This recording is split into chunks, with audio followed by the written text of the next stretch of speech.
여러분, 성경에는 이 악한 세상, 이 음란한 세상, 또 이 험난한 세상 가운데 살고 있는 우리 크리스찬들, 우리 성도들에게 주님께서 주시는 위로의 말씀들이 많이 나옵니다. 이 말씀들을 통해서 자신을 돌아보고 이 말씀 가운데 살고 있는지 한번 비춰보면 좋겠습니다. 제가 몇 가지만 소개해드리면, 빌립보서 4장 6절 말씀입니다. 같이 읽어볼까요? 시작. 아무것도 염려하지 말고 오직 모든 일에서 기도와 간구로 너희가 요청할 것들을 감사와 더불어 하나님께 알리라.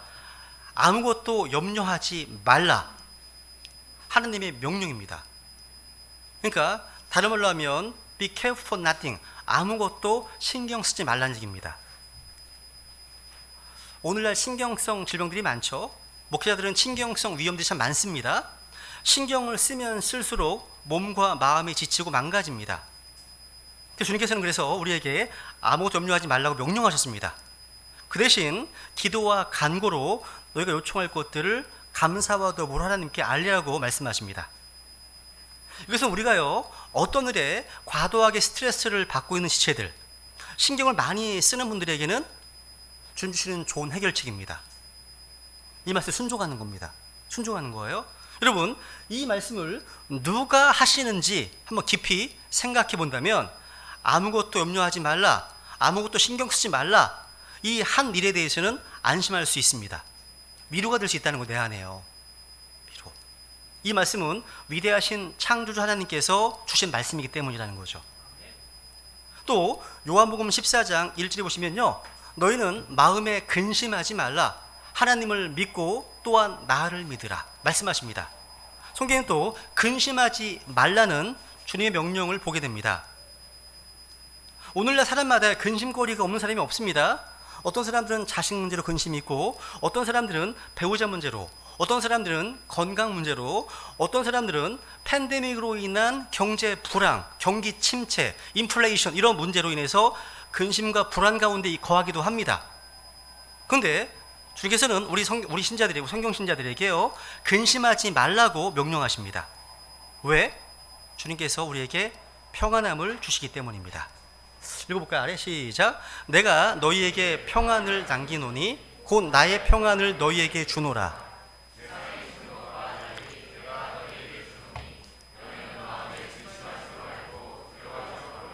야, 너희는 마음에 근심하지도 말고 두려워하지도 말라. 왜? 주님이 평안함을 주시기 때문에. 그럼 여러분 지금 마음 가운데 근심 가운데 있으십니까? 아니면 평안한 가운데 거하시는지 한번 비춰보세요. 근심 가운데 있다면 믿음이 없는 겁니다. 믿음을 행사하지 않는 거라는 얘기죠. 혹시 우리가 처한 현실과 상황 가운데 혹시 불안하십니까? 불안해하십니까? 주님께서는 우리에게 또 불안해하지 말라고 명령하셨습니다. 한번 보세요.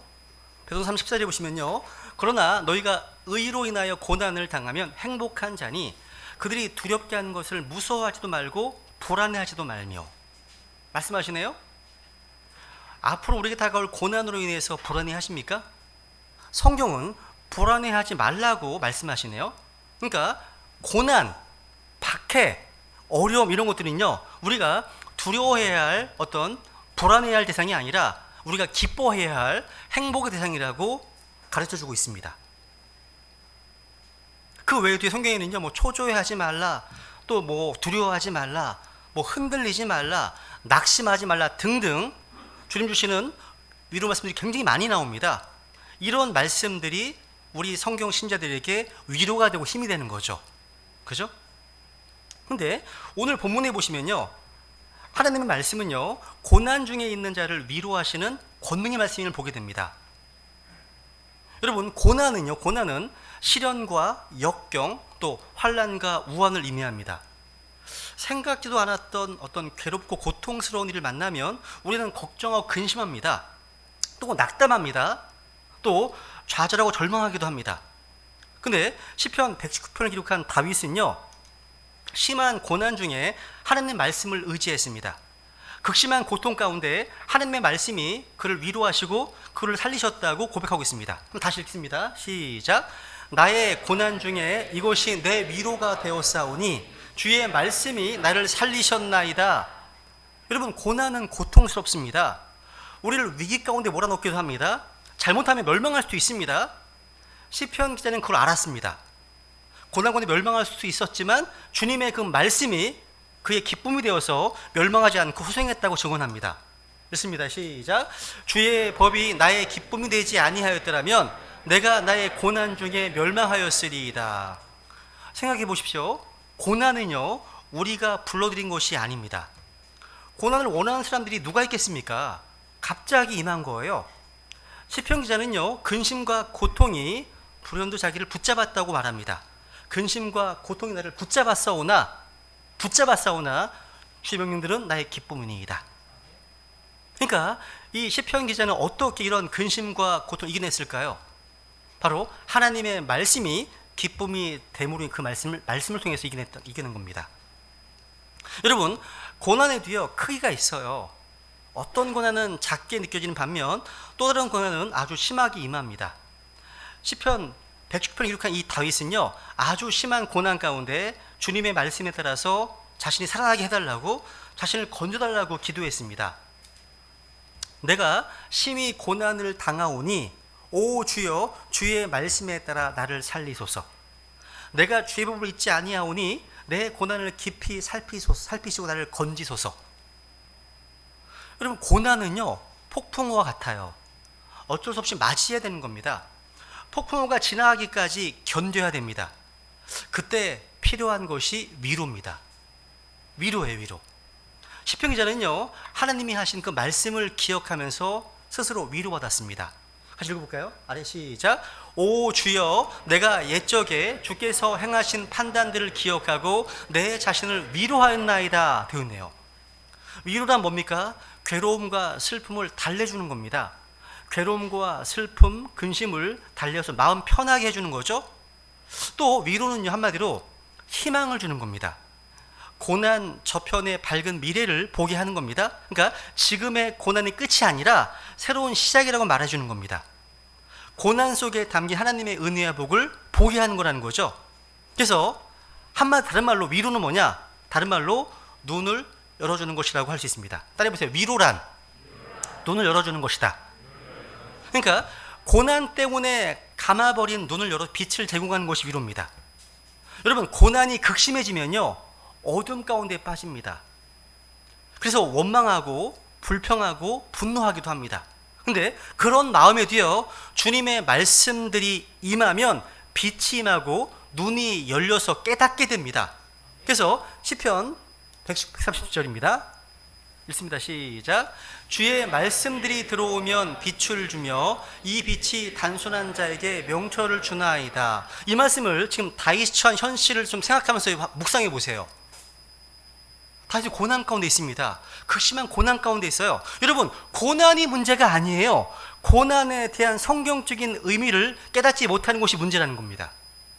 고난이 문제가 아니라 내게만 고난이 있다고 생각하는 것이 문제라는 겁니다. 또 자기의 고난을 너무나 크게 생각하는 것이 또 문제입니다. 또 이 고난의 문제를 너무 과장하고 고난을 두려워하는 것이 문제입니다. 고난 때문에 받은 상처, 그 상처에 집착해서 절망하는 것이 문제라는 겁니다. 그런데 하나님의 말씀이 우리에게 위로가 되는 까닭이 뭡니까? 자기가 처한 이 고난을요, 객관화하도록 보여주기 때문입니다. 객관화하도록 도와주기 때문이라는 겁니다. 그러니까 자기에게 임한 이 고난을요, 능히 이겨낼 수 있도록 이끌어줍니다. 또 성경을 통해서요, 우리가 당한 고난보다 더 큰 고난을 경험한 사람들을 만나게 되잖아요. 성경도 일단 만나게 되잖아요. 그래서 자기 연민에서 벗어나게 도와줘요. 도와줍니다. 그래서 또 고난으로 인해서 더욱 승리하고 더 성장하고 더 잘된 사람들을 만나게 되잖아요. 성경에서. 그래서 고난에서 도피하기보다는 당당히 맞설 수 있는 힘을 주고 격려한다는 겁니다. 우리 하나님께서는요, 모든 환난 중의 사람들을 위로하시는 위로의 하나님이십니다. 위로 하나님이신 거예요. 같이 읽습니다. 시작. 하나님을 찬송하리로다. 그분은 곧 우리 주 예수 그리스도의 아버지시요 긍휼의 아버지시며 모든 위로의 하나님이시니라. 그분께서 우리의 모든 환난 중에서 우리를 위로하심은 우리 자신이 하나님께 위로받을 때 얻는 위로를 힘입어 우리가 어떤 고난 중에 있는 자들도 능히 위로하게 하려 하심이라. 아멘입니다. 하나님은 위로의 하나님이십니다. 하나님은 모든 환난 중에 있는 자들을 위로하십니다. 하나님의 위로는요, 낙심과 절망 가운데 있는 사람들, 상처 입은 자들을 능히 위로하고도 남습니다. 이 하나님의 위로를 받으면 그 받은 위로로서 다른 고난 중에 있는 사람들을 위로하며 돕고 섬길 수가 있는 거예요. 여기 4절에 나와 있는 전치사 인에 눈이 갑니다. 보세요. 여기 보시면 그분께서 우리의 모든 환난 중에서 우리를 위로하심은, 우리의 모든 환난 중에서 그러니까 하나님의 위로는요, 우리의 모든 환난 중에서 받을 수 있습니다. 그러니까 무슨 얘기예요? 인이 아닌 아웃이 있다. 그러니까 환난이 없다면 주님의 위로도 없는 겁니다. 그죠? 그러니까 환난을 제거해 주시거나 환난을 모면해 주셔서 위로해 주시는 것이 아니라 모든 환난 중에서입니다. 모든 어려움 중에서 우리를 위로하십니다. 그러니까 환난을 다 겪고 통과하는 가운데 그 속에서 받는 위로라는 거죠. 오늘 많은 사람들은요, 자기에게 닥친 이 고난을, 이 환난을 없애달라거나 피하게 달라고 기도합니다. 그러나 우리 주님께서는요, 모든 환난 중에서 그 가운데 속에서 우리를 위로하십니다. 그래서 우리에게 다가오는 어떤 환난이나 어려움이나 고난, 박해, 이건 우리가 받아들여야 하는 겁니다. 주님께서는 그 속에서 우리를 위로하시고 그 위로를 통해서 능히 견디고 이기게 하신다는 거죠. 여러분, 환난이 넘치는 곳이라면요, 하나님의 위로도 넘칩니다. 넘치는 만큼 그 위로를 경험한 사람들이 진짜 위로자가 될 수 있습니다. 진짜 위로자가 되는 겁니다. 그러니까 참된 위로자는 누구냐? 환난 가운데 주님의 위로를 받은 지체들입니다. 이게 뭐 건강의 문제나 경제적인 파산의 문제나 아니면 사랑하는 사람을 먼저 떠나보내는 상실의 문제, 뭐 자녀 문제 등등, 자신이 그 가운데 받은 하나님의 위로가 있다면 다른 사람들을 능히 위로할 수 있다는 겁니다. 그러니까 우리가 고난과 고통을 당함으로 동일한 처지에 놓인 사람들을 도울 수 있고 위로할 수 있다는 뜻이죠. 왜? 내가 먼저 경험했으니까. 내가 하나님의 위로를 받았으니까. 이 고난은요, 사람을 성숙하게 하고 또 참된 위로자가 되도록 도와줍니다. 저는요, 암으로 몇 년간 투병하셨던 저희 어머님을 지켜봐야 됐습니다. 또 그 어머님을 떠나보내야 하는 고통이 있었기 때문에 병원에 있는 암 환자들을 신방할 때, 그분들을 만날 때 그분들과 그 가족들의 마음을 100번 이해할 수 있고 위로할 수 있습니다. 그러면서 복음을 전할 수 있었습니다. 또 저에게는요, 심방세동이라고 하는 부정맥이 있습니다. 그래서 1, 2주에 한 번 정도 증상이 나타납니다. 불규칙하게 심장이 뛰면서 맥박은 빈맥으로 150 이상 뛰면서 어지럽고 핑 돌고 답답한 현상이 발생합니다. 이런 상황에서 제가 할 수 있는 건 뭐냐면 병원에서 처방받은 약을 먹으면서 기다리는 게 전부, 누워서 그게 전부입니다. 그래도 하나님께 감사한 게 있어요. 이 증상이 주로 월요일 날 나타난다는 것이고 그 증상이 하루 종일 나타나지 않는다는 겁니다. 그렇기 때문에 이런 동일한 질환을 갖고 있는 분들을 만나게 되면 너무나 반갑습니다. 동병상련을 느끼게 되고 서로 정보를 주고받으면서 위로해줄 수 있는 그런 분위기가 조성된다는 거죠. 비슷해, 이런 겁니다. 이런 거예요. 한번 여기 뒤에 한번 읽어볼까요? 뒤에도 한번 5절 6절 시작. 그리스도의 고난이 우리 안에 넘치는 것 같이 우리의 안위도 그리스도로 말미암아 넘치는도다. 우리가 고난을 당해도 그것은 너희의 안위와 구원을 위한 것이요 혹은 우리가 위로를 받아도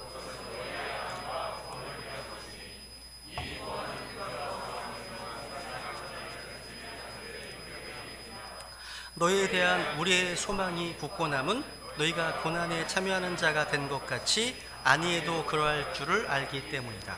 여기 보시면요, 그리스도의 고난이 우리 안에 넘치는 것 같이 우리의 안위도 그리스도로 말미암아 넘치는도다 말씀합니다. 여기서 그리스도의 고난이 뭐예요? 그리스도로 말미암아 받는 고난을 말합니다. 복음 때문에 의 때문에, 진리 때문에 받는 고난이다. 그리스도의 고난입니다. 근데 이 그리스도 고난이 넘치면 준비시는 안위도 넘칩니다. 그럼 반대도 마찬가지네요. 이런 그리스도 고난이 우리한테 없으면 그 안위도 없는 거네요. 없는 겁니다. 성경은요, 고난을 없애달라는 것, 이것은 하나님의 뜻이 아님을 증언하고 있습니다. 성경 보시면요, 너희가 잘 행함으로 고난을 받는 것이 하나님의 뜻일진데, 분명 말씀하고 있죠. 그러니까 주여 고난을 없애 주시옵소서 이런 기도는 하나님의 뜻과 다른 잘못된 기도라는 얘기입니다. 그래서 우리는요, 고난 중에 그리스도의 고난을 기억해야 됩니다. 우리 고난을 통해서 그리스도 고난에 참여하게 되는 거죠. 그죠? 성경은 그래서 오직 하나님의 권능에 따라 이 고난에 참여하는 자가 되라, 이렇게 말씀합니다. 고난에는 미루가 있기 때문입니다. 그래서 피할 수 없는 고난에는요, 과감히 직면해야 됩니다. 또 견뎌야 됩니다. 바울의 간증을 좀 더 보세요. 여기 8절, 9절, 10절 읽습니다. 시작. 형제들아, 아시아에서 우리에게 닥친 우리의 고난에 대하여 너희가 모르기를 우리가 원치 아니하노라. 우리가 힘에 겹도록 한량없이 눌려 심지어 생명까지도 단념하고 우리 속에 죽음의 선고를 받았으니 이것은 우리가 우리 자신을 신뢰하지 아니하고 죽은 자들을 일으키시는 하나님을 신뢰하게 하려 함이라. 그분께서 이같이 큰 사망에서 우리를 건지고 계시며 또 여전히 건지시리니 우리는 그분을 신뢰하노라. 바울은 그 고린도 성도들이요, 자기가 받는 고난, 우리의 고난에 대해서 너희가 모르기를 원치 않는다 얘기했습니다. 그러니까 자기가 받는 고난에서 알기를 원했습니다. 그러니까 우리 성경 신자들이요, 무지해서는 안 되는 일 한 가지는 뭐냐? 우리 믿음의 선배들이 받은 고난에 대한 겁니다. 우리는 믿음의 선배들이 걸어간 발자취에 관심을 가져야 되고 그들이 받은 고난에 대해서 무관심해서는 안 됩니다. 그래서 아까 제가 퍽세 순교사 말씀드렸죠, 그죠? 그런 신약 교회에서는요, 우리 크리스천들의 필독서입니다. 필독서예요. 그래서 우리가 교회세를 통해서 믿음의 길을 걸었던 우리 선배들, 로마 천주교로부터 여러 가지 이름들로 불려져서 이단시 되어졌고 죽임을 당해왔던 그 믿음의 흐름이요, 지금 우리에게까지 이어져 왔잖아요. 주님께서는요, 역사 가운데 우리 침례 교도들이 받았던 그 고난에 대해서 모르기를 원치 않으십니다. 어떻게 핍박을 당해왔는지, 또 어떻게 불같은 시련을 성도들이 그러니까 감당했는지 알아야 한다는 거죠. 이 교회에서는 필독서입니다. 필독서. 신약 교회에서는요. 우리는 바울이 이 간증을 통해서요, 하나님께서 고난을 주시는 이유, 목적을 발견하게 됩니다. 목적이 있습니다. 뭡니까? 이것은 우리가 우리 자신을 신뢰하지 아니하고 죽은 자를 일으키시는 하나님을 신뢰하게 하려 함입니다. 그게 목적입니다. 그래서 우리가 믿음의 선배들의 발자취를 따라서 이 고난을 직면해야 하는 겁니다. 하나님을 신뢰하는 가운데 견뎌야 한다는 거죠. 근데 여기서 한 가지 감사한 사실이 있어요. 그건 고난이 영원하지 않다는 겁니다. 곧 지나간다는 거예요. 지나갑니다. 욥이 당한 고난은 극심했습니다. 근데 그 고난도 영원하지 않았습니다. 바울이 당한 환난도요, 힘의 격도로 심각했잖아요. 생명까지도 단념해야 할 상황을 경험할 정도였습니다. 그렇지만 그 환난도 영원하지 않았습니다. 제가 아는 어떤 분이요, 카톡창 프로필에 이것 또한 지나가리라, 이런 표현이 써 있더라고요. 이것 또한 지나가리라. 저기 뭔가 네이버에 검색을 좀 해봤어요. 이런 노래가 나와요. 근데 노래가 굉장히 마음에 와닿습니다. 제 마음속에. 읽어볼게. 이런 겁니다. 마음이 아플 때 기뻐질 수 있는 한마디, 마음이 기쁠 때 슬퍼질 수 있는 한마디, 이것 또한 지나가리라. 슬픔이 찾아와 나를 집어삼킬 때 마음의 색이라, 이것 또한 지나가리라. 행운이 찾아와 행복이 넘쳐날 때 감사히 외치리라, 이것 또한 지나가리라. 사랑이 떠나가 삶이 사라져갈 때 가슴에 말하라, 이것 또한 지나가리라. 걱정이 나라가 기쁨이 찾아올 때 가슴에 새기리라. 이런 가사거든요. 이 내용을 보면 고난 가운데 있는 사람들을 위로해주는 노래 같습니다. 이 노래 좀 몰라요? 전혀 모릅니다. 여러분 아시나요, 이 노래 혹시요? 저 처음 보는 이런 노래가 나오면 참 좋겠어요. 이상한 노래 말고. 여러분, 이것은요, 고난 가운데 사람뿐만 아니라 모든 일이 잘 풀려서 형통하고 만족한 사람들의 마음을 또 겸허하게도 만듭니다. 왜? 이것 또한 진행할 것이기 때문이죠. 그죠? 여러분, 이 이상의 어떤 것도 영원하지 않습니다. 오직 하나님의 말씀만 영원합니다. 하나님의 사랑만 영원합니다. 하나님의 왕복만 영원하잖아요. 여러분이 고난과 고통 중에 있으십니까? 이것 또한 지나갈 것입니다.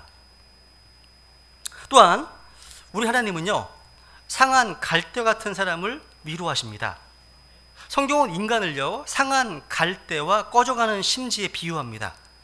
마태복음 보시면요, 이사야서를 인용하시면서요, 예수님이 상한 갈대와 같고 연기나는 심지 같은 사람을 위해서 이 땅에 오셨음을 증언하고 있는데요. 한번 읽어볼까요? 시작. 그는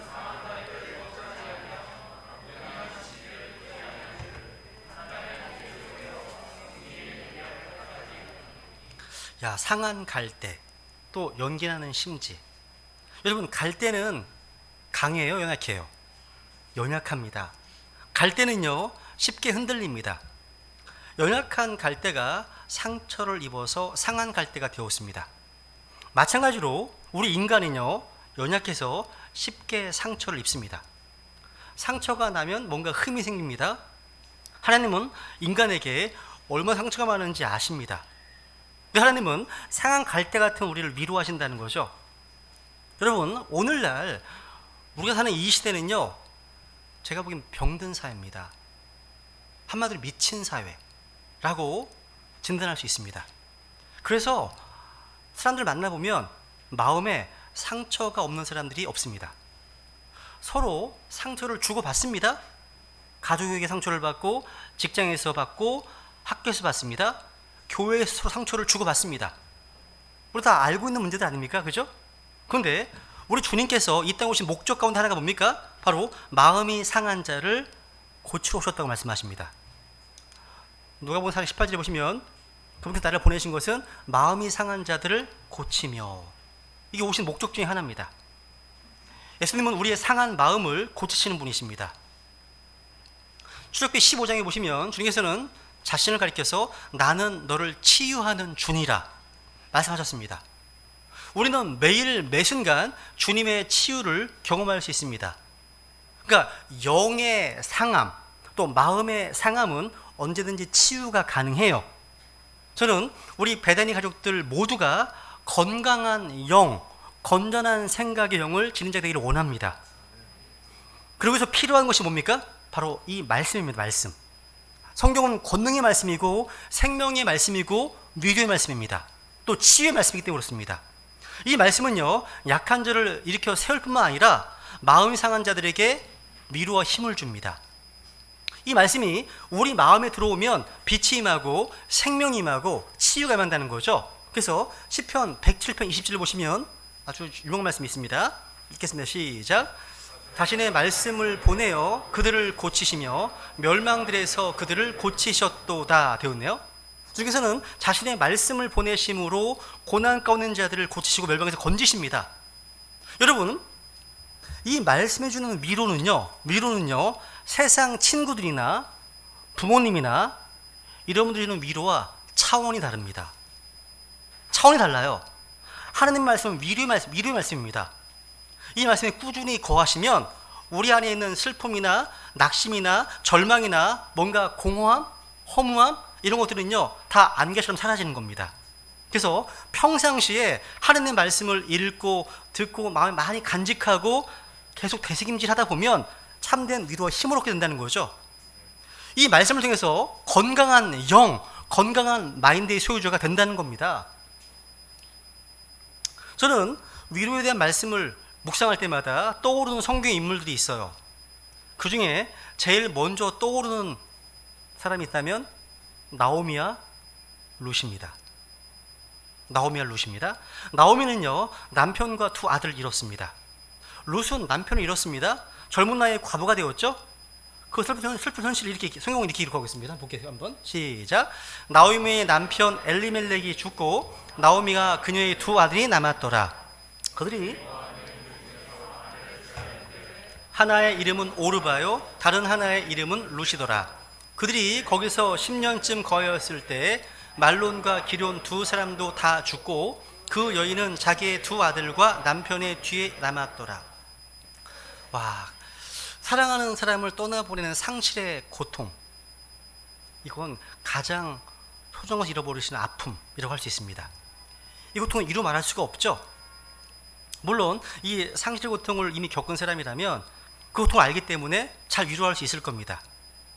또 자기와 똑같거나 더 큰 상실을 경험한 사람, 그 사람들의 위로는요, 마음속에 깊이 다가옵니다. 그러니까 한마디로 고통이 고통을 위로하고 상처가 상처를 위로하는 겁니다. 여러분, 하나님의 위로하심이 우리의 큰 위로가 되는 것은요, 하나님 아버지께서도 독생자 예수님을 상실하신 고통을 겪으셨기 때문입니다. 그러므로 상실의 고통을 당한 자, 고통당하는 사랑하는 사람들을 지켜보는 자의 고통을 이해하신다는 거죠. 좀 이해하십니다. 여러분, 룻이라는 여인은요, 젊은 나이에 과부가 되었습니다. 룻이 시어머니 나오미를 따라서 베들레헴에 왔을 때 그녀는 흠이 많은 여인을 일컬었습니다.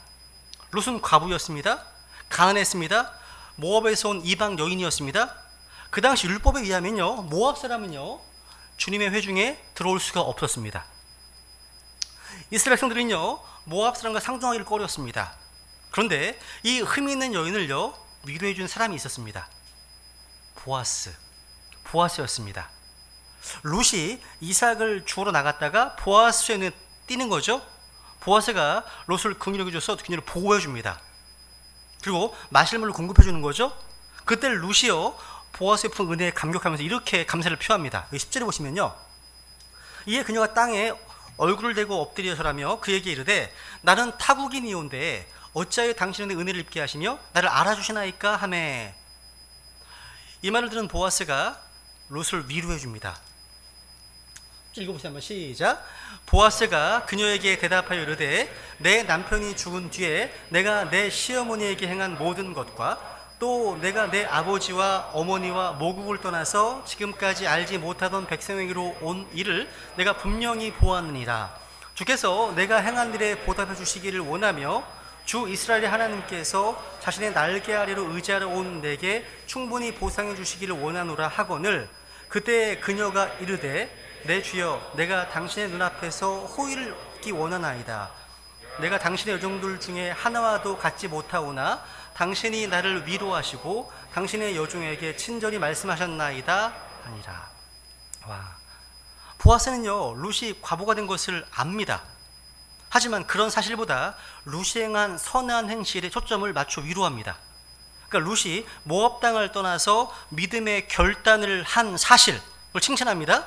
그리고 하나님의 날개 아래 의지하러 온 그녀의 믿음을 격려합니다. 그리고 여기서 멈춘 것이 아니라 하나님께서 룻에게 보상해 주시기를 원한다, 이렇게 기원해 줬습니다. 이 말을 들은 룻이 감격합니다. 당신이 나를 위로하시고.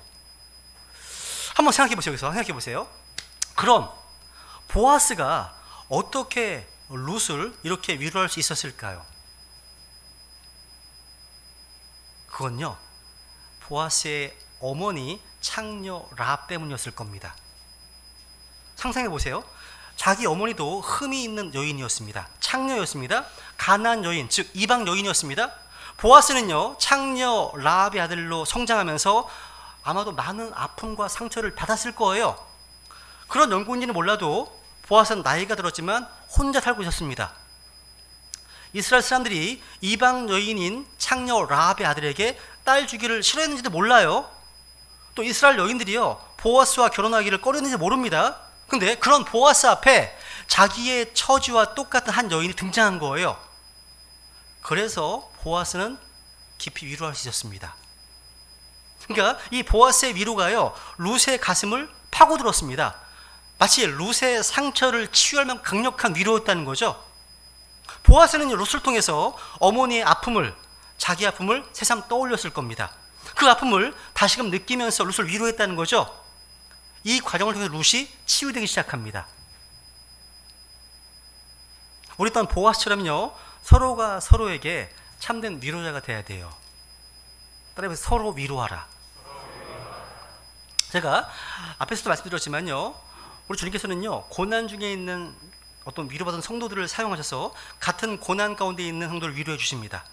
바울은요, 디도를 통해서 위로를 받았습니다. 그럼에도 불구하고 낙담한 자들을 위로하시는 하나님께서 디도를 오게 하셔서 우리를 위로하시되 되어 있네요. 그러니까 디도를 통해서 위로를 받았네요. 성도들을 보면 위로를 받는 거야, 받는 겁니다. 또 바울은 고린도 교회 성도들의 위로를 통해 위로를 받았다고 말합니다. 그런지 우리가 너희의 위로를 통하여 위로를 받았고 되어 있네요.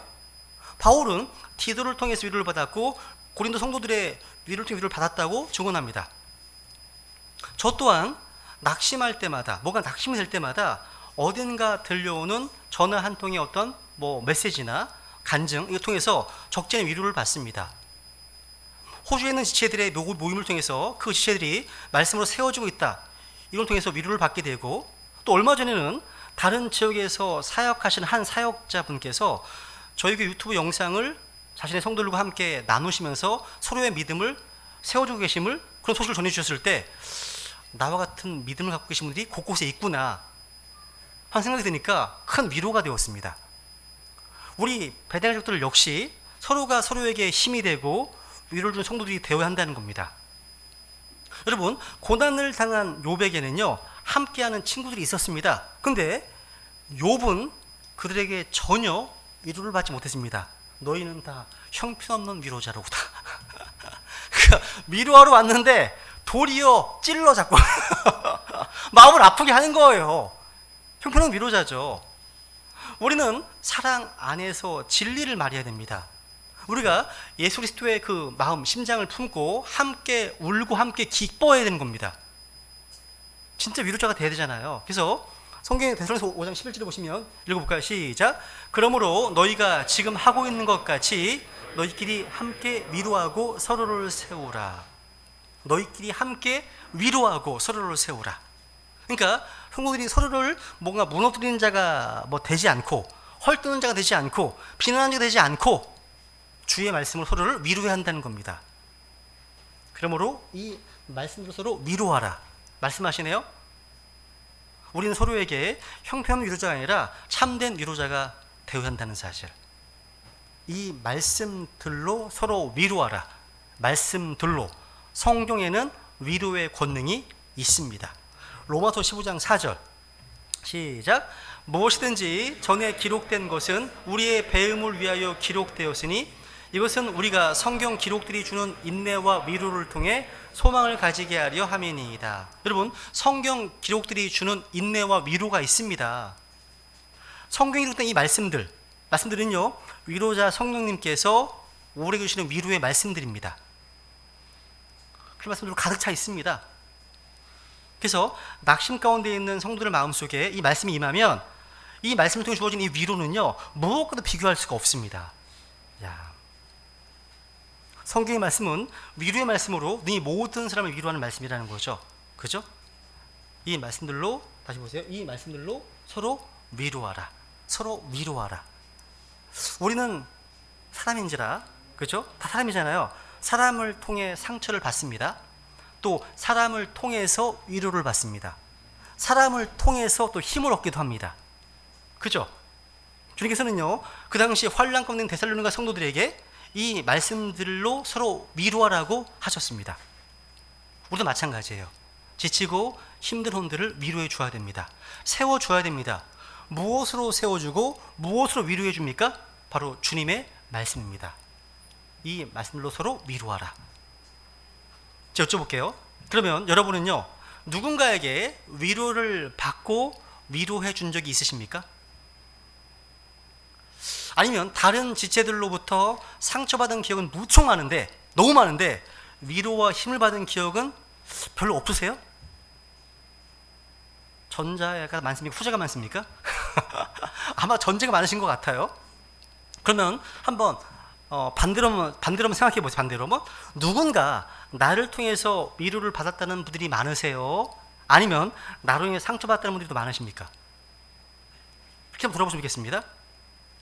만약 그렇다면 우리가 사랑이 없는 행위를 했기 때문입니다. 왜? 사랑이 없으면 nothing, 아무것도 아니기 때문입니다.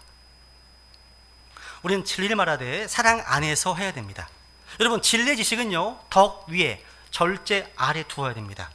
그렇지 않으면 지식은 우쭐대게 하고 누군가를 세워주기보다는요, 넘어뜨리게 되는 겁니다. 여러분, 다른 누군가가 모르는 뭔가를 안다는 것은요, 좋은 것이기도 하지만 위험할 수도 있습니다. 남을 넘어뜨릴 수 있거든요, 그게요.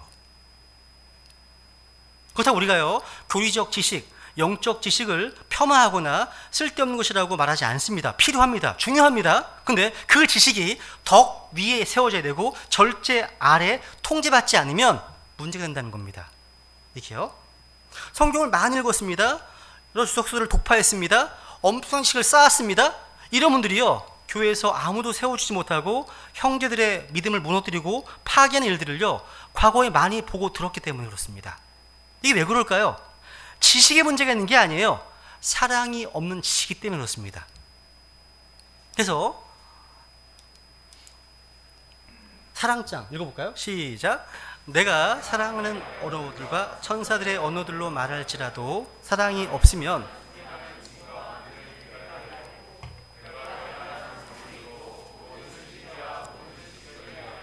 또 모든 믿음이 있어 산을 옮길 수 있을지라도 사랑이 없으면 내가 아무것도 아니요 내가 모든 재산을 바쳐 가난한 자들을 먹이고 또 내 몸을 불사르게 내줄지라도 사랑이 없으면 그것이 내게 아무 유익을 주지 못하느니라. 그러니까 사랑이 없는 게 문제라는 거죠, 그렇죠? 그러니까 진리를 말한다고 다 이게 좋은 게 아닙니다. 사랑 안에서 진리를 말해야 한다는 사실. 그러니까 성도들을 세워주는 것은 뭡니까? 사랑입니다. 사랑입니다. 그죠? 사랑이 없는 지식, 사랑이 없는 믿음, 사랑이 없는 구제, 사랑이 없는 말씀 선포, 대언, 사랑이 없는 헌신은 나띵입니다. 나띵이라는 겁니다.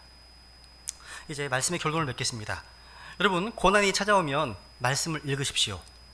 말씀을 통해서 고난의 대가들을 만나시라는 겁니다. 그들을 통해서 우리를 위로하시는 하나님을 경험하시라는 겁니다.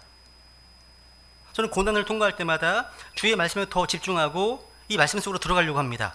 이 말씀을 기억하고 묵상하면서 힘을 얻습니다. 그리고 고난 저편의 밝은 미래를 떠올립니다. 그럴 때 이 말씀을 통해서 다시 소생하게 됩니다. 저는 시편 119편 150절 이 말씀, 오늘 본문 말씀이요, 우리 베델 가족들의 모두의 간증이 되기를 간절히 원합니다. 같이 읽겠습니다. 시작. 나의 고난 중에 이곳이 내 위로가 되었사오니 주의 말씀이 나를 살리셨나이다. 우리 이 시간 자신이 지금 현재 고난과 고통 가운데 있다면, 그래서 절망하고 낙심하고 좌절하고 있다면 주님의 말씀이 내게 기쁨과 즐거움이 되고 위로가 되어서 다시 살아나는, 소생하는 은혜가 있기를 원한다고. 그리고 주님 앞에 나아가서 하나님의 위로가 충만 임함으로 해서 다른 고난 가운데 있는 이들을 능히 위로하고 섬길 수 있는 인생이 되겠다고 결단하시면서 주님 앞에 은혜를 구하겠습니다. 기도하시겠습니다.